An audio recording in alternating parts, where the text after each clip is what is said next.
అందరికీ నమస్కారం. ఈరోజు అమలాపురం హెడ్ క్వార్టర్స్ లో ఆంధ్ర యూనియన్ ఆటో వాళ్ళ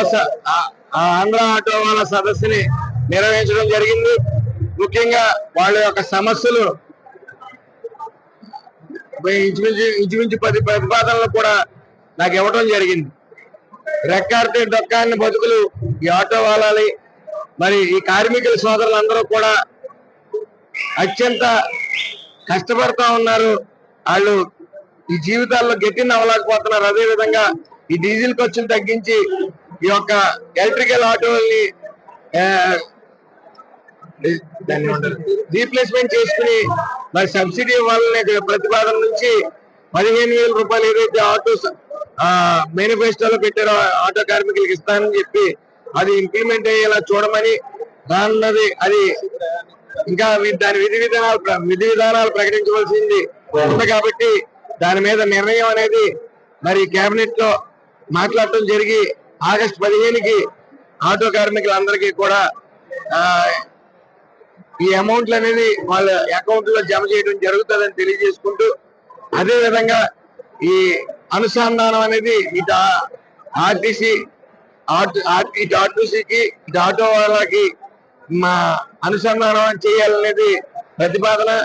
అదే విధంగా వీళ్ళకి స్పేర్ పార్ట్స్ ఏవైతే ఉన్నాయో, బాడీ బిల్డింగ్ పార్ట్స్ ఏవైతే ఉన్నాయో అవన్నీ కూడా తక్కువ రేటుకి అందజేసేలాగా ప్రభుత్వం చర్య తీసుకోవాలని, అదే విధంగా P4 లో ఆటో కార్మికుల్ని జమ చేయాలని చెప్పి అందరూ తీసుకోవాలని చెప్పి వీళ్ళ ప్రతిపాదనలన్నీ కూడా చెప్పడం జరిగింది.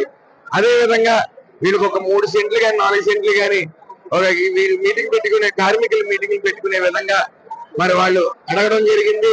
దాన్ని కూడా సూచనప్రాయంగా మేము కలెక్టర్ గారికి చెప్పడం, అలాగే ఏదైతే నేను కార్మిక శాఖ మంత్రిగా CSR ఫండ్స్ తీసుకొచ్చి ఆ బిల్డింగ్ కట్టిస్తానని కూడా మాట ఉంచడం జరిగింది. ఈరోజు కార్మికుల ఆరోగ్య పట్ల కానీ, కార్మికుల ప్రాణాల మీద సేఫ్టీ మెజర్స్ అనేవి కానీ మేము క్లియర్ గా తీసుకుంటా ఉన్నాం. అలాగే సేఫ్టీ వీక్ కూడా మేము నిర్వహించడం జరిగింది. ఈ ఎన్నడూ లేని విధంగా ఈ రాష్ట్రంలో సేఫ్టీ వీక్ అనేవి పలు చోట్ల మేము నిర్వహించడం జరిగింది.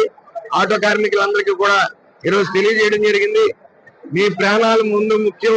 మీ కుటుంబాలకి మీరిచ్చే బహుమతి మీరు మిమ్మల్నిగానే సేఫ్ గా ఇంటికి వెళ్లే పరిస్థితిని మీరు క్రియేట్ చేసుకోండి అని చెప్పడం జరిగింది. ఏదేమన్నప్పటికీ ఈ కార్మికుల సమస్యలు చెప్పడం, 10 ప్రతిపాదనలు ఇవ్వటం, వాటిలో ముఖ్యమైన అన్ని కూడా చర్చించి అతి త్వరలో వాళ్ళని ఆమోదించేలా చేస్తానని చెప్పి వీళ్ళందరికీ తెలియజేసుకుంటూ అందరికీ నమస్కారం.